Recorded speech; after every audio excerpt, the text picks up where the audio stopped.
అక్కడే ఆగు భీష్మ. మీ పాదాలు స్పృశించాలని వస్తున్నాను గురుదేవా. నీకు నా ఆశీర్వాదం అందుకునే అర్హత ఉన్నదా లేదా అని ఇకపై మేము నిర్ణయించవలసి ఉంది.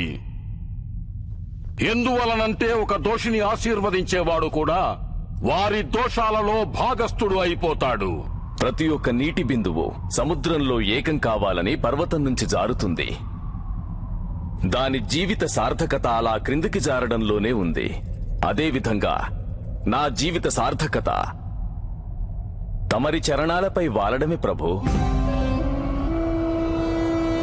మీ ఆశీర్వాదం ఆశించి నేను మీ చరణ స్పర్శ చేయాలనుకోలేదు. ఇక నా అపరాధ విషయమంటారా? మీ హృదయంలో నా పట్ల సందేహం ఉద్భవించింది. నా అపరాధానికి ఇది రుజువు. నేను హస్తినాపుర సింహాసనానికి బద్ధుడను కాకపోతే నేనీ నిమిషమే, ఈ క్షణమే మృత్యువును వరించేవాడిని. మేమెప్పుడన్నాము మాకు నీ పట్ల మనస్సులో సందేహం కలిగిందని వత్స? నీపై ఈ కన్య చేసిన అభియోగానికి సమాధానం కోసం మేము నిన్ను పరీక్షించాలనుకుంటున్నాము. మాతో యుద్ధం చేయి భీష్మ. ఈ కన్య విషయంలో ఈ ధర్మభూమి మీద నీ పాదాలు దృఢంగా ఉంచి నిలబడి ఉంటే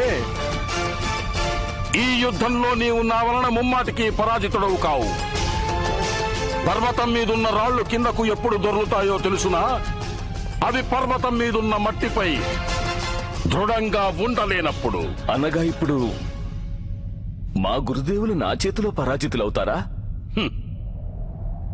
శిష్యుడి చేతిలో పరాజితుడు కావడం అన్నది గురువుకు గర్వకారణం కాగలదు భీష్మ.